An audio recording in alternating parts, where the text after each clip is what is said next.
ఈ వారము మరొక అంశాన్ని మనము ఒక వ్యక్తి గురించి మనం ధ్యానం చేయబోతున్నాం. ఆ వ్యక్తి పేరు ఏంటి అంటే బెసలేలు. నిర్గమకాండము 31వ అధ్యాయము 1 నుంచి 5 వచనాలు. మరియు యెహోవా మోషేతో ఇట్లనెను, చూడుము, నేను యూదా గోత్రములో హూరు మనమడును ఊరు కుమారుడైన బెసలేలు అను పేరు గల వారిని పిలిచితిని. విచిత్రమైన పనులు కల్పించుటకు బంగారుతోను వెండితోను ఇత్తడితోను పని చేయుటకును పొదుగుటకై రత్నములను సానబెట్టుటకును కర్రను కోసి చెక్కుటకును సమస్త విధములైన పనులను చేయుటకును జ్ఞాన విద్య వివేకములను సమస్తమైన పనులను నేర్పును వానికి కలుగునట్లు వానిని దేవుని ఆత్మపూర్ణిగా చేసి ఉన్నాను అన్నాడు.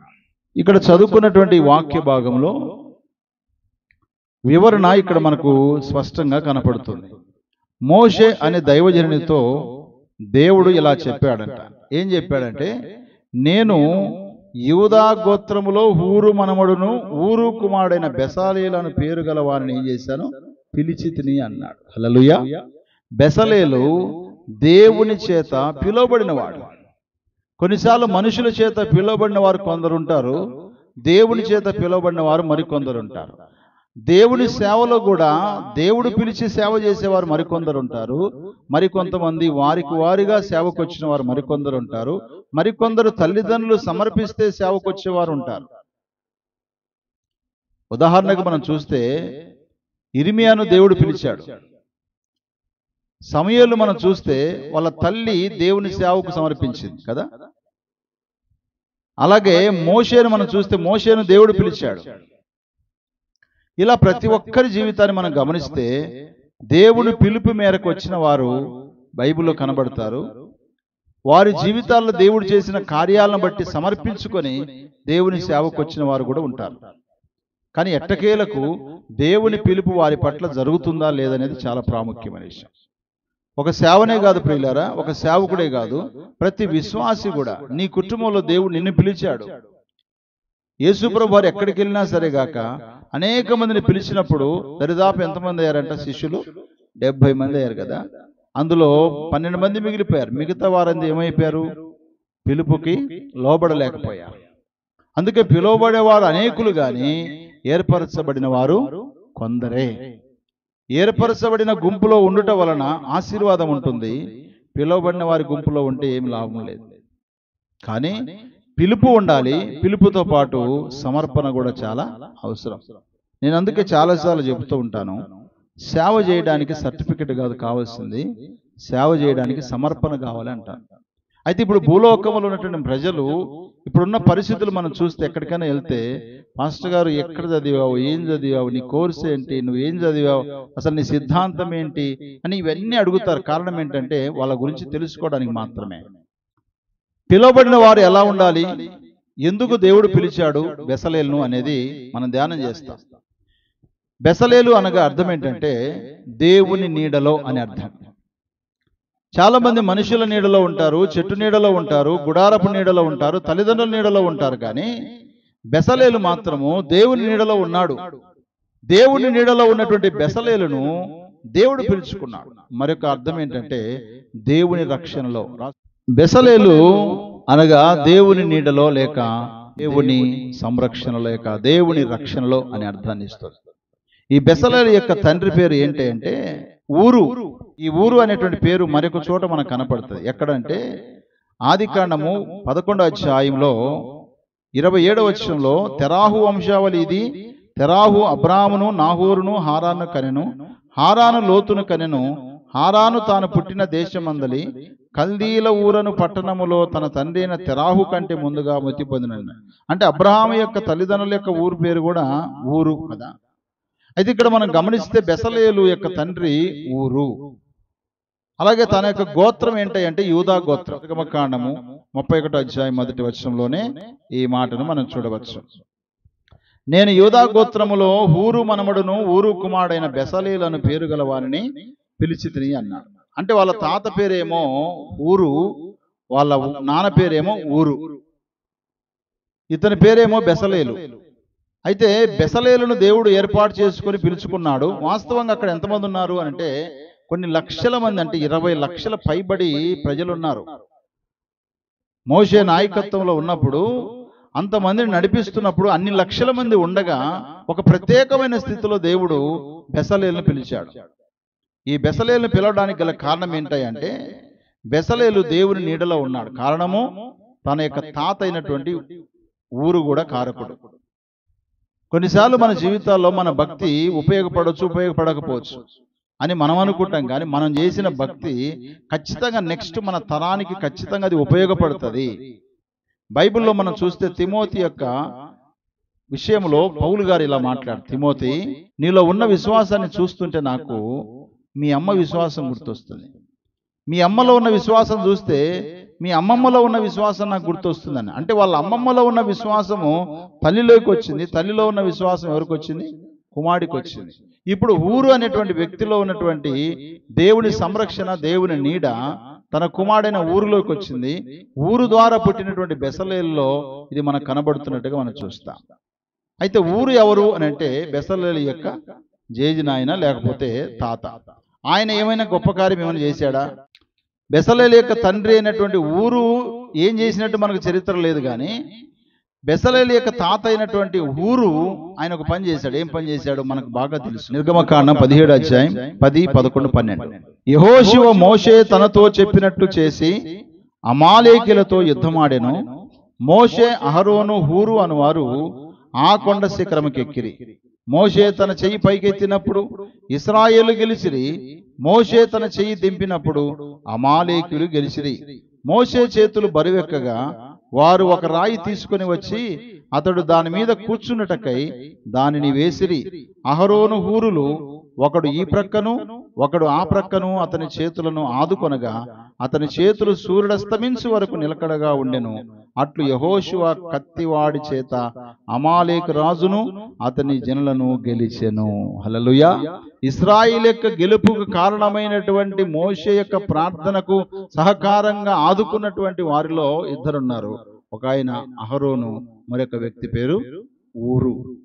ఈ హూరు అనేటువంటి వ్యక్తి దైవజనుని ఆదుకున్నటువంటి వ్యక్తి. చూడండి, ఒక వ్యక్తి జీవితంలో దైవజనుని ఆదుకున్నా, విశ్వాసులను ఆదుకున్నా, లేక లేని వారిని ఆదుకున్నటువంటి విషయములో దేవుడు ఎప్పుడు మర్చిపోడు తెలుసా? మీరు పరిశుద్ధులకు చేసిన ఉపచారం మర్చిపోటకు దేవుడు అన్యాయస్తుడు కాడు. ఊరు తర్వాత నిజంగా హూరు పుట్టాడు, హూరు తర్వాత ఊరు పుట్టాడు, ఊరు తర్వాత బెసలేలు పుట్టాడు. ఆనాడు దైవజనుడైన మోషేను ఆదుకున్నటువంటి వారిలో ప్రధానమైన వ్యక్తిగా ఊరు కనపడుతున్నాడు. ఈ హూరును బట్టి నిజంగా తన యొక్క మనమన్ని దేవుడు దేవుని యొక్క పని చేయట కొరకే దేవుడు ఏర్పాటు చేసుకున్నాడు. హల్లెలూయా. కాబట్టి ప్రియ దేవుని బిడ్డలారా, దేవుడు తను పిలవడానికి వాళ్ళ తాత యొక్క ఆత్మీయ జీవితం కూడా కారణమై ఉండొచ్చు. వాళ్ళ తాత యొక్క విశ్వాస జీవితం కూడా కారణమై ఉండొచ్చు. ఈరోజు నువ్వు చేసే విశ్వాసము, నువ్వు చేసే భక్తి, నువ్వు చేసేటువంటి ఆధ్యాత్మికమైన క్రియలు నీకు వెంటనే ఫలితం రాకపోవచ్చు, రావచ్చు. కానీ నీ తర్వాత నీ పిల్లల తరానికి ఆశీర్వాదకరంగా దేవుడు ఉంచుతాడు. అది ఖచ్చితంగా మనం జ్ఞాపకం చేసుకోవాలి. అబ్రహాము, ఇస్సాకు, యాకోబులు, అబ్రహాము దేవునికి మహిమకరంగా ఉన్నాడు, ఇస్సాకు దేవునికి మహిమకరంగా ఉన్నాడు, వారికి పుట్టిన యాకోబు మహిమకరంగా ఉన్నాడు, అలాగే యాకోబు పుట్టిన యోసేపు మహిమకరంగానే ఉన్నాడు. అందుకే తనకు పుట్టిన పిల్లల్ని దేవుడు దీవిస్తూ వచ్చాడు. మిగతా 12 గోత్రాల్లో ఉన్నటువంటి వారిని ఎవరిని పిలవలేదు ప్రభు ఇక్కడ. అందులో స్పెషల్గా బెసలేలు దేవుడు పిలుచుకున్నాడు. బెసలేలుతో పాటు ఇంకొక వ్యక్తిని కూడా దేవుడు పిలిచాడు. ఎవరయ్యా అంటే అహోలియాబు. అతని పేరు అహోలియాబు. అహోలియాబు అనేటువంటి వ్యక్తి ఈ యొక్క బెసలేలుకు సహకారంగా ఉండడానికి దేవుడు పిలిచాడు. చూడండి, పిలవడమే కాదు కానీ పిలుపుతో పాటు తనకు ఒక తోడును కూడా ఏం చేశాడు? ఆయన ఏర్పాటు చేశాడు. తనకు ఒక తోడును కూడా ఏర్పాటు చేశాడు. నిర్గమకాండము 31వ అధ్యాయం 6వ వచనం చదువుదాం. మరియు నేను దాను గోత్రంలోని అహీసామాకు కుమారుడైన అహోలియాబును అతనికి తోడు చేసి నేను మీకు ఆజ్ఞాపించినవన్నీ చేయనట్లు జ్ఞాన హృదయులందరి హృదయములలో జ్ఞానమును ఉంచి ఉన్నానని ఇక్కడ కూడా మాట్లాడుతున్నాడు. అంటే దేవుడు పిలిచినటువంటి బెసలేలు, తనకు తోడుగా ఉన్నటువంటి అహోలియాబు ఇద్దరు కూడా జ్ఞానం కలిగిన వారు. జ్ఞానం కలిగిన వాడు ఏం చేస్తాడు? కుటుంబాన్ని కట్టుకుంటారు. జ్ఞానం కలిగిన వారు ఏం చేస్తారు? సరైన రాజ్య పరిపాలన చేస్తారు. జ్ఞానం కలిగిన వారు వారికి అప్పగించిన పనిని సంపూర్ణంగా చేయగలుగుతారు. అదే జ్ఞానం లేకపోతే ఆ పని సంపూర్ణం వారు చేయలేరు ప్రియులారా. అందుకోసమే దావీదు కుమారుడైనటువంటి సొలొమోను ఏం చేశాడు? అయ్యా, నీ ప్రజలను పరిపాలించుటకు నాకేం కావాలి? జ్ఞానము కావాలని దేవుణ్ణి అడిగాడు. అయితే బెసలేలు మాత్రము ప్రజ్ఞావంతుడు. ఎంతటి ప్రజ్ఞావంతుడు అని అంటే నిర్గమకాండం 31:3లో విచిత్రమైన పనులను కల్పించుటకును, బంగారుతోను వెండితోను ఇత్తడితోను పని చేయుటకును, పొదుగుటకై రత్నములను సానబెట్టుటకు కర్రను కోసి చెక్కుటకును, సమస్త విధములైన పనులను చేయుటకును, జ్ఞాన విద్య వివేకములను సమస్తమైన పనుల నేర్పును వానికి కలుగునట్లు దేవుడు వాణ్ణి ఆత్మపూర్ణిగా చేసి ఉన్నాడు అని రాయబడి. అంటే ఇక్కడ బెసలేలు బంగారుతోను వెండితోను రత్నములతోనూ కర్ర పని కూడా చేస్తాడు. అంటే మల్టిపుల్గా తనకి ఏముందంటే టాలెంట్స్ ఉన్నాయి. కొంతమందికి పాడే టాలెంటే ఉంటుంది, కొందరికి వాక్యం చెప్పే టాలెంటే ఉంటుంది కదా, మరి కొంతమంది పరిచయం చేసేదే ఉంటుంది. కానీ ఇక్కడ మనం గమనిస్తే బంగారు పని చేస్తూ ఉన్నాడు, వెండి పని చేస్తూ ఉన్నాడు, రత్నములతో చేసేటువంటి వాటిని కూడా చేస్తూ ఉన్నాడు, అలాగే కార్పెంటర్ వర్క్ కూడా చేస్తూ ఉన్నాడు. అయితే మనం గమనించాలి, ఇక్కడ బెసలేలు నిజంగా ఇన్ని పనులు చేస్తున్నాడు. చూడండి, కంసాలి పని చేస్తున్నాడు, కార్పెంటర్ పని చేస్తున్నాడు, ఇంకా నేసే వాళ్ళ పని కూడా చేస్తా ఉన్నాడు. ఇంతటి జ్ఞానమును దేవుడు ఆయనకి ఇచ్చాడు. బెసలేలు యొక్క తన జీవితంలో ఇన్ని రకాలైనటువంటి ప్రజ్ఞత కలిగినటువంటి వ్యక్తిగా దేవుడు అతన్ని ఆమోదిస్తూ వచ్చాడు. అంత మాత్రమే కాదు గాని నిర్గమకాండం 38వ అధ్యాయము 22వ వచనంలో మనం చూస్తే, యూదా గోత్రికుడైన హూరు మనమడును ఊరు కుమారుడైన బెసలేలు యెహోవా మోషేకు ఆజ్ఞాపించినదంతయు చేసిన. చూడండి, రెండోదిగా మనం ఇక్కడ గమనిస్తే మోషే ద్వారా దేవుడు ఏమైతే చెప్పాడో వాటన్నిటిని కూడా తూచా తప్పకుండా బెసలేలు చేశాడంట. హల్లెలూయా. అంటే దైవజనుని ద్వారా చెప్పబడిన ప్రతి మాటను తూచా తప్పకుండా ఏదైతే దేవుని కొరకు చేయాలో వాటిని చేస్తూ వచ్చాడు. ఏం చేశాడు బెసలేలు ఇంతకు దేవుని కొరకు అని అంటే, దేవుడు నివాసం చేయడానికి దేవుడు ఒకటి కోరుకున్నాడు. ఏంటి దాని పేరంటే ప్రత్యక్ష గుడారం. ప్రత్యక్ష అంటే అర్థం ఏంటంటే కనపరుచుకోవటం. ప్రత్యక్ష గుడారమును సిద్ధము చేయడానికి బెసలేలుకు దేవుడు జ్ఞానం ఇచ్చాడంట. మోషే అదెంత ప్రత్యక్ష గుడారం తయారు చేయలేదు. మోషే కేవలం నడిపించడానికి, ఆ ప్రత్యక్ష గుడారం పరిచయం చేయడానికి అహరోనుకును అతని సంతానానికి ఇచ్చాడు. కానీ ప్రత్యక్ష గుడారాన్ని సిద్ధపాటు చేసే విషయంలో మాత్రము ఎవరిని వాడుకున్నాడు? దేవుడు బెసలేలును వాడుకున్నాడు. ఈ బెసలేలు ఏమేం చేశాడు చూడండి, నిర్గమకాండం 37వ అధ్యాయం 1వ వచనం, మరియు బెసలేలు తుమ్మకర్రతో ఆ మందసమును చేసెను. ఒకటేం చేశాడు? ప్రత్యక్ష గుడారంలో ఉండేటువంటి మందసము చేశాడు. మందసము ప్రత్యక్ష గుడారంలో ఎక్కడుంటో తెలుసా? అతి పరిశుద్ధ స్థలంలో ఉంటుంది. ఎంత గ్రేట్ కదా. రెండోది చూడండి, నిర్గమకాండం 37వ అధ్యాయం 6వ వచనం, మరియు అతడు మేలిమి బంగారుతో కరుణాపీఠం చేశాడు. ఈ కరుణాపీఠం ఎక్కడుంటే చెప్పండి? మందసము అనేది ప్రత్యక్ష గుడారంలో అతి పరిశుద్ధ స్థలంలో ఉంటుంది. మరి కరుణాపీఠం ఎక్కడ ఉంటుంది అని అంటే బాగా గుర్తుపెట్టుకోండి, వినండి. ఈ కరుణాపీఠం అనేది మందసం పైన ఉంటుంది. అది ఏముంటది? ఈ మందసం పైన ఎలా ఉంటదంటే 2 దూతలు రెక్కలు చాపుకొని ఇలా ఉంటుంది చూడండి. దాన్ని ఏమంటాము? కరుణాపీఠం అంటారు. కరుణాపీఠాన్ని తయారు చేశాడు బంగారంతో. మూడోదిగా తను ఏం చేశాడు? నిర్గమకాండం 37వ అధ్యాయం 10వ వచనం, మరియు అతడు తుమ్మకర్రతో బల్లను చేశాను అన్నాడు. తుమ్మకర్రతో ఏం చేశాడు? బల్లను చేశాడు. ఈ బల్ల ఎక్కడ ఉంటుంది అని అంటే ప్రత్యక్ష గుడారంలో పరిశుద్ధ స్థలంలో ఉంటుంది. ఈ బల్ల మీద ప్రతిరోజు కూడా 12 రొట్టెలు పెడతారు అక్కడ. ఎందుకోసం అంటే ఆ లేవీలు భుజించటానికి. ఆ తర్వాత 4వదిగా తను ఏం చేశాడు చూడండి, 37వ అధ్యాయం 17వ వచనం, అతడు మేలిమి బంగారుతో దీపవృక్షమును చేశాను. దీపవృక్షమును అంటే 7 ఉంటాయి దానికి, అది ఎప్పుడు కూడా వెలుగుతూనే ఉంటాయి. ఈ దీపవృక్షం కూడా ఎక్కడుంటుందంటే ఆ ప్రత్యక్ష గుడారంలో పరిశుద్ధ స్థలంలోనే ఇది కూడా ఉంటుంది. కుడివైపున ఒకటి ఉంటుంది బల్ల, ఎడవైపున ఒక దీపవృక్షం కూడా ఉంటుంది. తర్వాత ఏం చేశాడు చూడండి, నిర్గమకాండం 37వ అధ్యాయం 25వ వచనం చదవండి, మరియు అతడు తుమ్మకర్రతో ధూపవేదికను చేశాడు. ఏం చేశాడంట? ధూపవేదిక చేశాడు. ధూపవేదిక ఎక్కడ ఉంటుందంటే ప్రత్యక్ష గుడారములో పరిశుద్ధ స్థలములో కుడివైపున ఉంటుంది. ఇప్పుడు ఈ కెమెరా ఉంది కదా, అది అనుకుందాం ధూపవేదిక అంటే అక్కడికి వచ్చి ధూపం వేయాలి. అది కుడి వైపున ఉంటుంది, అంటే పురుషుల వైపు ఉంటుంది. స్త్రీల వైపు కాకుండా పురుషులు ఎటువైపు కూర్చోరో అటు కుడి వైపున ఉంటుంది ఈ ధూపవేదిక. ఈ ధూపవేదికను కూడా తయారు చేసింది ఎవరు? బెసలేలు. తర్వాత ఇంకేం చేశాడో చూడండి, 38వ అధ్యాయం మొదటి వచనం. మరియు అతడు తుమ్మకర్రతో దహన బలిపీఠమును చేశాను. దహన బలిపీఠం చేశాడు. ఈ బలిపీఠం ఎక్కడ ఉంటుంది అంటే ఇది ఆవరణంలో ఉంటుంది. దహన బలిపీఠం ఎక్కడ ఉంటుంది? ఆవరణంలో. రావడం వల్ల ఏం చేస్తారు తెలుసా?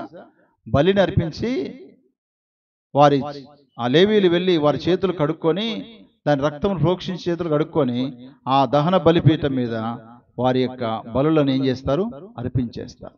ఈ దహన బలిపీఠాన్ని కూడా బెసలేలు చేశాడు. ఆ తర్వాత ఇంకేం చేశాడు చూడండి, 38వ అధ్యాయం 9వ వచనం. మరియు అతడు ఆవరణము చేశాను.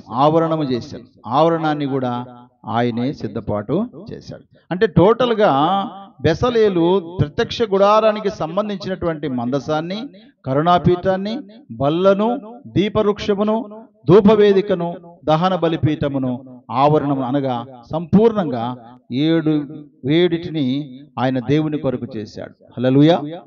దేవుని సంఖ్య 7 కదా సంపూర్ణత. కాబట్టి 7 పరికరాలను దేవుని యొక్క ప్రత్యక్ష గుడారంలో ఉండే వాటిని ఎవరో కాదు చేసింది, ఈ బెసలేలు అనే వ్యక్తే వాటిని అన్నీ కూడా బంగారుతో చేశాడు. ఒక వ్యక్తిని దేవుడు పిలిచాడంటే ఎందుకోసమో కాదు ప్రియులారా, ఒక ఆకారాన్ని చూడడానికి, ఒక ఆకారంలో తయారు చేయడానికి, ఆ వ్యక్తిని ప్రభువుకు అనుకూలమైనటువంటి రీతిగా చేయడానికి. ఎంత బంగారం తీసిపోయి దేవునికి ఏమి ఇవ్వలేదు, కానీ ఆ బంగారు చేత దేవునికి చేయాల్సిన పరికరాలు ఏ రూపంలో చేయాలి, ఎలా చేయాలనే విషయాన్ని దేవుడు మోషే ద్వారా చెప్పిన ప్రతి విషయాన్ని తూచా తప్పకుండా ఈ బెసలేలు తనతో పాటున్న అహోలియాబు ప్రత్యక్ష గుడారంలో ఉండవలసిన పరికరాలను వారు సిద్ధపాటు చేశారు. హల్లెలూయా. అందుకోసమే దేవుడు బెసలేలు పిలిచాడు యూదా గోత్రంలో నుంచి, అలాగే దాను గోత్రంలో నుంచి అహోలియాబును పిలిచాడు. తర్వాత మనం చూసినట్లయితే నిర్గమకాండము 31వ అధ్యాయము 3వ వచనంలో మనం ఒక మాట చూస్తే, విచిత్రమైన పనులను కల్పించుటకు బంగారుతోను, వెండితోను, ఇత్తడితోను పనిచేయుటకును, పొదుగుటకై రత్నములను సానబెడుటకు కర్రను కోసి చెక్కుటకును, సమస్త విధములైన పనులను చేయుటకు జ్ఞాన విద్య వివేకములను సమస్తమైన పనుల నేర్పును వానికి కలుగునట్లు అన్నాడు. అంటే బెసలేలు యొక్క జీవితంలో ఏమున్నాయంటే సకల విద్య, జ్ఞానము, వివేకం కలిగిన వాడ. సకలమైనటువంటి జ్ఞానము తనకుంది, సకలమైనటువంటి విద్య తనకుంది, సకలమైనటువంటి వివేకం కూడా తనకుంది. కొంతమంది జీవితాల్లో విద్య ఉంటుంది కానీ వివేకం ఉండదు. కొంతమందికి విద్య ఉండదు కానీ వివేకం ఉంటుంది. ఇప్పుడు విద్యకు వివేకానికి డెఫినేషన్ లేకపోతే దానికి దీనికి మధ్యలో ఉన్నటువంటి వ్యత్యాసం ఏంటో చెప్పండి. వివేకం అనేది అపాయమును తప్పుకోవడానికి ఉపయోగపడుతుంది. గొలియాతుకు జ్ఞానం ఉంది కానీ తనకేం లేదు, వివేకం లేదు. అందుకే దావీదు భక్తుడు గెరగెర తిప్పి వడిసెలతో రాయితో కొట్టినప్పుడు తను పక్కకు తప్పుకోలేదు. తనకు వివేకం లేదు కాబట్టి తన జ్ఞానం ఏమనుకున్నాడంటే అదేం చేస్తుందిలే అనుకున్నాడు. కానీ అప్పటికి ఏమైపోయాడు వాడు? ఆ రాయి తగిలి బోర్ల పడి చచ్చిపోయాడు. కాబట్టి మన జీవితంలో దేవుని పిల్లలుగా జ్ఞానము అవసరమే, వివేకం కూడా అవసరమే. యేసుప్రభు వారు చెప్పారు మత్తయి సువార్తలో 10వ అధ్యాయం 16వ వచనంలో, మీరు లోకంలోనికి వెళ్తున్నారు కాబట్టి మీరు ఎలా ఉండాలో తెలుసా? మీరు పావురం వలె నిష్కపటంగా ఉండండి, పాముల వలె వివేకం కలిగి ఉండండి అన్నాడు. పాము ఎంత వివేకం కలిగిందో చూడండి. మనల్ని చూడగానే పడిగానే ఎత్తుతుంది, మనల్ని భయపెడుతుంది. లేకపోతే తాను భయపడైనా సరే తన తలను పక్కకు తిప్పుకొని ఏం చేస్తుంది? వెళ్ళిపోతుంది. 2 పనులు చేస్తుంది. అది భయపడి మనల్ని భయపించడానికి పడిగానే ఎత్తుతుంది, మనం భయపడతాం. లేకపోతే తనకు భయం కలిగితే తన తలను ప్రక్కకు తిప్పుకొని ఏం చేస్తుంది? బయటికి వెళ్ళిపోతుంది. అందుకనే ప్రియులారా, బెసలేలు జీవితంలో తనకు జ్ఞానం ఉంది, తనకు విద్య ఉంది, అనగా చదువు ఉంది, అదే సమయంలో వివేకం కూడా ఉంది. దేన్ని ఎలా చేయాలి, ఏ విధంగా చేయాలనేది తన జ్ఞాన విద్య వివేకం కలిగిన వాడనే సంగతిని మన జ్ఞాపకం చేసుకోవాలి. యెహోవా యందు భయభక్తి కలిగినట జ్ఞానమునకు మూలము. సామెతలు 9వ అధ్యాయము 10వ వచనంలో ఈ మాట మనం చూస్తాం. అనగా బెసలేలు తన జీవితంలో దేవునిందు భయము భక్తి కలిగి ఉన్నాడు గనుక తనకు కావలసిన విద్యను దేవుడు చేశాడు, తనకు కావలసిన జ్ఞానమునిచ్చాడు, తనకు కావలసిన వివేకమునిచ్చాడు. మన పిల్లలకి జ్ఞానం కావాలి, విద్య కావాలి, వివేకం కావాలంటే మనం కూడా భయభక్తులు కలిగి ఉండడమే కాకుండా మన పిల్లలకు భయభక్తులు నేర్పించాలి.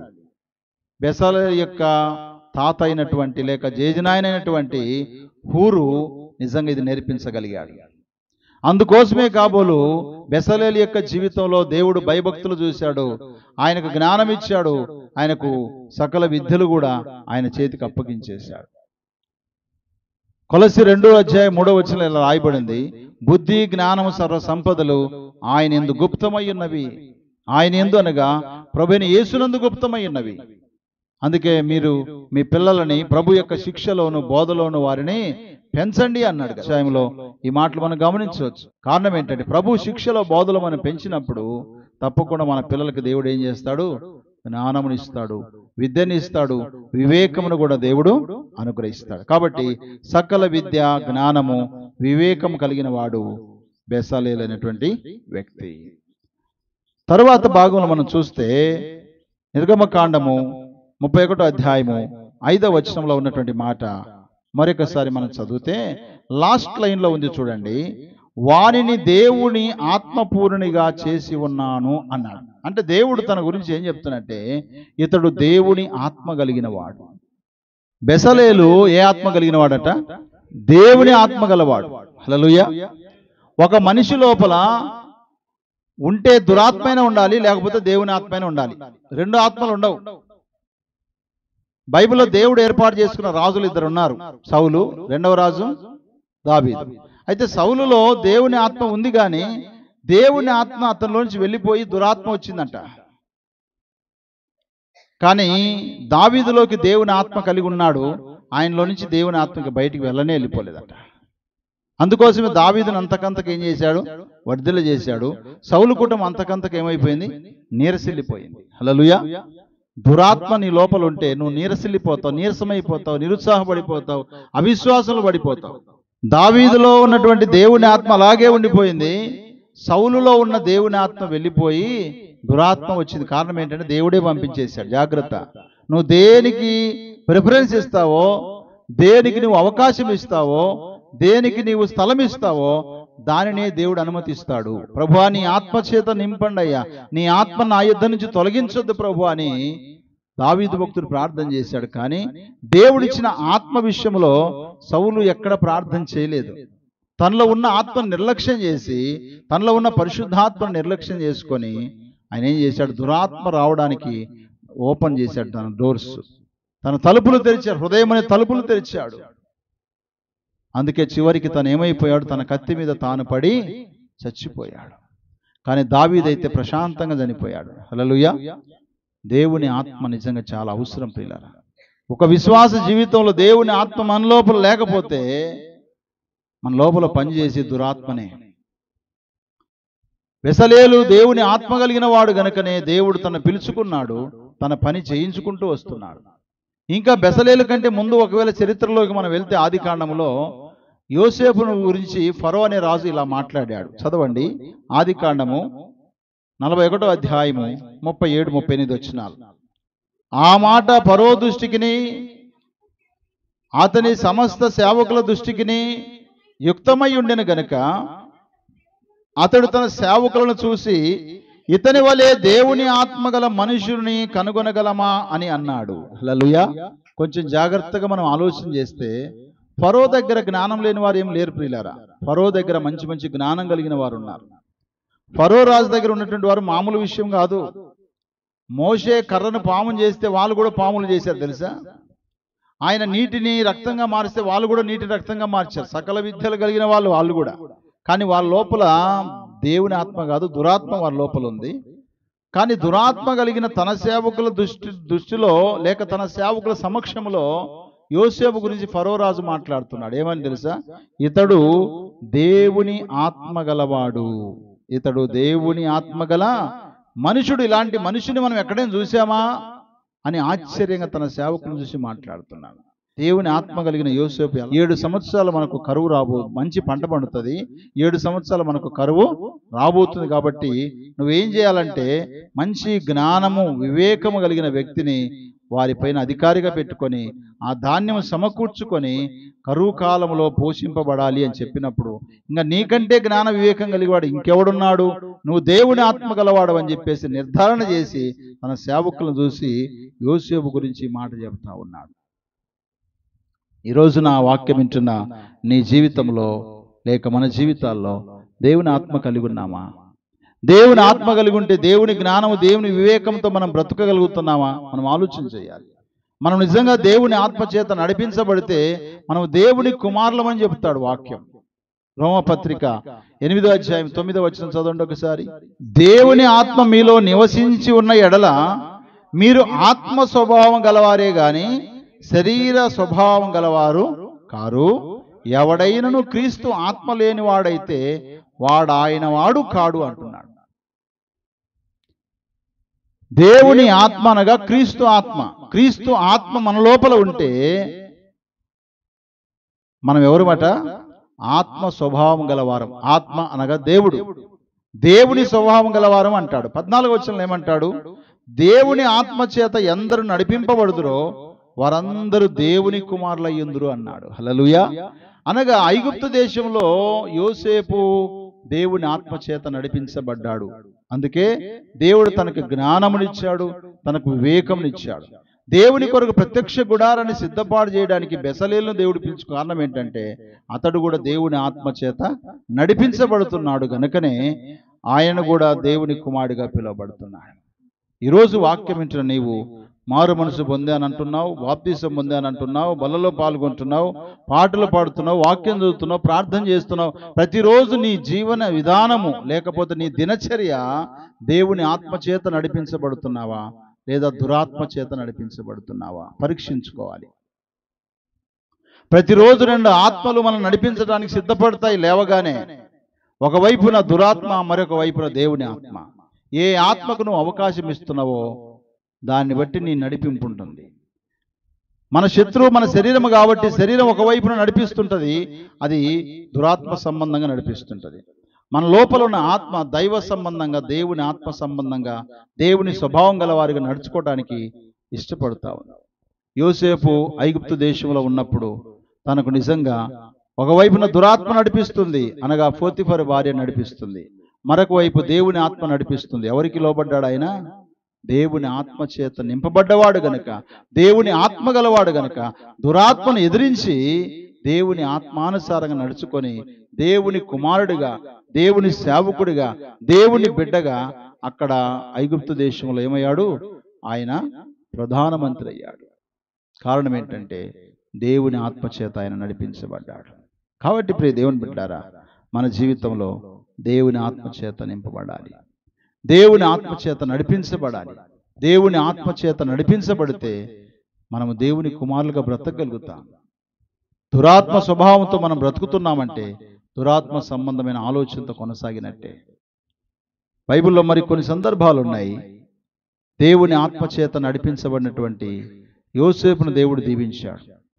దేవుని ఆత్మ చేత నడిపించబడినటువంటి సంసోన్ను దేవుడు ఎంతగానో జయమిచ్చాడు. కానీ తను ఏం చేశాడు? మధ్యలో దురాత్మ సంబంధమైన నడిపింపు చేత తన జీవితాన్ని పాడు చేసుకున్నాడు.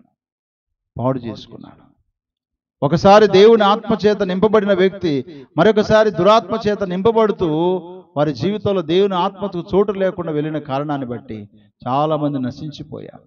ఒక్క మాటలు చెప్పాలంటే దేవుడు నా ప్రజలను చెప్పిన ఇశ్రాయేల్ అందరూ కూడా సనిగి సంహరించబడి ఏమైపోయారు? అరణ్యంలో రాలిపోయారు.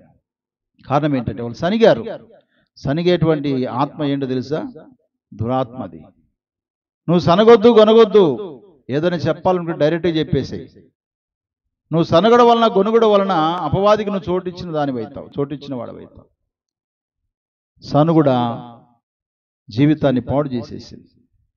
సనుగుడ దురాత్మ తీసుకొచ్చేటువంటి ఆలోచన. అది దురాత్మ నడిపింపు చేత ఉన్నావా? దేవుని ఆత్మ చేత నడిపించబడుతున్నావా?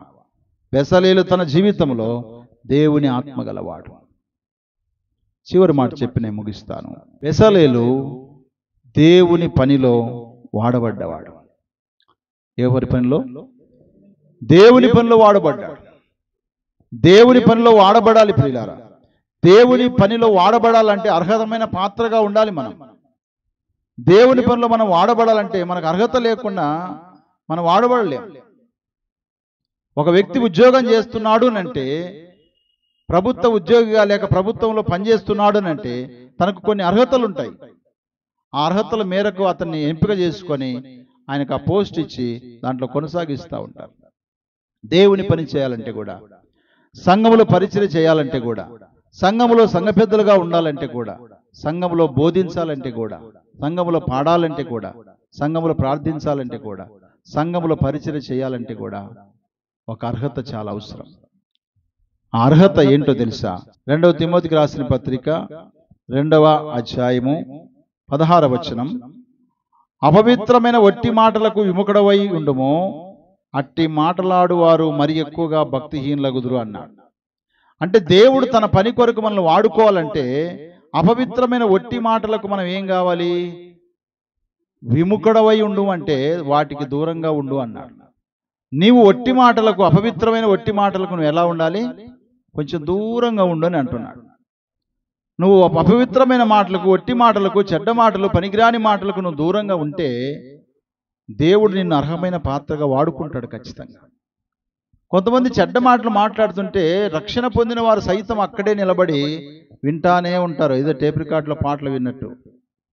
ఒక దగ్గర చెడ్డ మాట వినపడితే నా మనసు అయితే చెప్తున్నాను, ఆ మాట వినగానే నా హృదయంలో బల్లెంతో పొడిచినట్టు అనిపిస్తుంది. నాకు అది వినడానికి ఇష్టం అనిపించదు.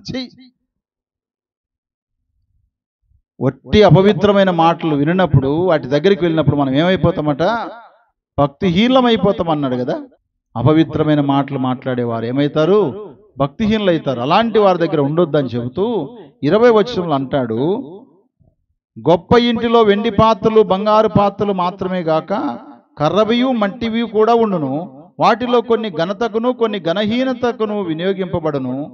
ఎవడైనను వీటిలో చేరక తన్ను తాను పవిత్రపరుచుకుని ఎడల వాడు పరిశుద్ధపరచబడి, తన్ను తాను పవిత్రపరుచుకుని ఎడల వాడు పరిశుద్ధపరచబడి యజమాడు వాడుకున్నటకు అర్హమైన ప్రతి సత్కార్యములకు సిద్ధపరచబడి ఘనత నిమిత్తమైన పాత్ర ఉండును అన్నాడు. అంటే రెండవదిగా అపవిత్రమైన మాటలకు దూరంగా ఉంటూ, రెండవదిగా ఏమంటున్నాడు?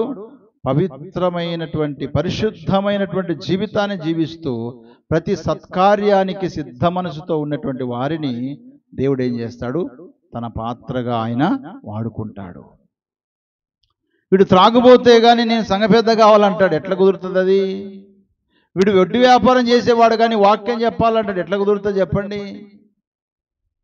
వీడు వాళ్ళ మీద వీళ్ళ మీద కొట్లాడేవాడు కానీ సంఘంలో నేను బలారాధన పరిచయం చేయాలంటాడు, అపవిత్రంగా బ్రతుకుతూ. ఏకపత్ని పురుషుడు ప్రభు బలారాధన ఇవ్వమని వాక్యం సెలవిస్తుంది. తిమోతి పత్రికలో మనం చూస్తే సంఘ పెద్దలకు కొన్ని విలువలు ఉన్నాయి, ఎన్నో కొన్ని క్వాలిటీస్ అక్కడ రాయబడ్డాయి. అవి ఏవి లేవు కానీ సంఘములో పెద్దగా ఉండాలి, సంఘములో కాపరిగా ఉండాలి, సంఘములో బలారాధన పరిచర్యకు నేను ఉండాలి అని చాలా మంది ఆలోచన చేస్తున్నారు. జాగ్రత్త ఆలోచిద్దాం. దేవుడు వాడుకోవడానికి అర్హమైన పాత్రగా చెడ్డ మాటలకు మనం విముఖుడుగా ఉండాలి. తర్వాత పరిశుద్ధమైన జీవితాన్ని జీవించాలి. ప్రతి విధమైన సత్కార్యము, మంచి కార్యము చేయడానికి సిద్ధ మనసు కలిగి ఉండాలి. బెసలేలు జీవితంలో అలా ఉన్నాడు. అందుకోసమే దేవుడు తన పనిలో దేవుడు అతనిని వాడుకున్నాడు. కాబట్టి బెసలేలు సామాన్యుడేం కాదు, ఆయన చూడడానికి యూదా గోత్రం, యూదా అనగా స్తుతి గోత్రం నుంచి వచ్చినటువంటి వాడు. మోషేను ఆదుకున్న హూరు యొక్క మనవుడు ఆయన. దేవుడు పిలుచుకున్నటువంటి వ్యక్తి, దేవుని జ్ఞానం చేత నింపబడిన వ్యక్తి, ప్రత్యక్ష గుడారానికి కావలసిన వాటిని తయారు చేసిన వ్యక్తి. అంత మాత్రమే కాదు, సకల విద్య, జ్ఞానము, వివేకం కలిగిన వాడు, దేవుని ఆత్మతో నింపబడిన వాడు, దేవుని ఆత్మ చేత నడిపించబడేవాడు. అలాగే దేవుడు వాడుకునే పాత్రగా అర్హమైన జీవితాన్ని జీవించిన వాడు బెసలేలు. అందుకోసమే అంత పరిశుద్ధమైనటువంటి ప్రత్యక్ష గుడారాన్ని నిర్మించటానికి అన్ని లక్షల మందిలో దేవుడు ఎవరిని వాడుకున్నాడు? బెసలేలును వాడుకున్నాడు. బెసలేలు యూదా గోత్రములో పుట్టిన ఊరు కుమారుడు. అందుకే దేవుడు అంత అద్భుతంగా బెసలేలును వాడుకున్నాడు. ఈ రోజున మనల్ని వాడుకోవాలంటే ఆయన పాత్రలుగా మనం ఉండాలి కదా. ఆయన పాత్రలుగా మనం ఉండాలంటే మనం చెడ్డవాటికి దూరంగా ఉండాలి, దేవునికి బహు సమీపంగా మనం ఉండాలి. బెసలేలు లాగానే నీ జీవితాన్ని కొనసాగించాలి. అలా ఉండాలంటే అలాగే చేయాలంటే ఏం చేయాల్సిన అవసరం లేదు. భక్తులను మనం చూసినప్పుడు అబ్బా అబ్బా అనుకోవడం కాదు, ఆ భక్తి జీవితాన్ని మనం అలవర్చుకుంటే తప్పకుండా దేవుడు బెసలేలనే కాదు, ఈ రోజున ప్రత్యక్ష గుడారం అవసరం లేదు, మనమే దేవుని మందిరం. ఈ మందిరాలు ఎన్నో కట్టవచ్చు. ఒక్కొక్క ఆత్మ నువ్వు తీసుకొస్తే నువ్వు ఒక బెసలేలు అవుతావు తెలుసా. ఒక్కొక్క పాత్రగా నువ్వు మందిరంలో వాడబడితే నువ్వు ఒక బెసలేలు అవుతావు. ఒక బెసలేలుగా ఉండడానికి నువ్వు సిద్ధపడాలి. నిజంగా బంగారంతో, వెండితో, రత్నములతో చేసేటువంటి పనులలో బెసలేలు ఎంత ప్రాముఖ్యతను సంపాదించుకున్నాడో, ఎంత ప్రజ్ఞ కలిగిన వాడో దేవుడు మనకు స్పష్టంగా మాట్లాడుతూ వచ్చాడు. కాబట్టి ప్రియులారా, మనం అందరం కూడా మన జీవితాల్లో బెసలేలు లాంటి జీవితాన్ని మనం కలిగి ఉండాలి. దేవుని చేత పిలువబడినాడు బెసలేలు. దేవుని కొరకు ప్రత్యక్ష గుడారాన్ని సిద్ధపాటు చేశాడు. అందులో ఉండవలసిన ఉపకరణములన్నిటినీ ఆయన తయారు చేశాడు. అలాగే సకల విద్య, జ్ఞానము, వివేకం కలిగిన వాడు బెసలేలు. అలాగే దేవుని ఆత్మ కలిగిన వాడు, దేవుని పనిలో సంపూర్ణంగా వాడబడినవాడు ఎవరు? బెసలేలు. కాబట్టి మనం కూడా బెసలేలులాగా మనం కూడా ఏం చేయాలా? దేవుని యందు భయము, భక్తి కలిగి, దేవుడు మనల్ని పిలుచుకున్నాడు కనుక పిలుపుకు తగిన జీవితాన్ని మనం జీవిస్తూ దేవుని యొక్క మందిరములో ఆయనకు ఉపయోగపడేటువంటి పనులను మనం చేస్తూ దేవుడిచ్చేటువంటి విద్య, దేవుడిచ్చే జ్ఞానము, దేవుడిచ్చే వివేకమును కలిగి దేవుని ఆత్మ పూర్ణులుగా దేవుని పనిలో వాడబడుటకు పరిశుద్ధాత్మ దేవుడు క్రీస్తు యేసు రక్తం ద్వారా మనల్ని కడిగి శుద్ధి చేసి తన బిడ్డలుగా చేసుకున్నాడు. అందుకొరకే మనము అలాగున బెసలేలు వలె మన ఆధ్యాత్మిక జీవితాన్ని కొనసాగిస్తూ దేవుని మహిమకరంగా ఈ లోకంలో కొనసాగుదాం. దేవుడు అలాంటి కృప పరిశుద్ధాత్మ దేవుడు మనందరికీ సహాయము చేయనుగాక. ఆమేన్.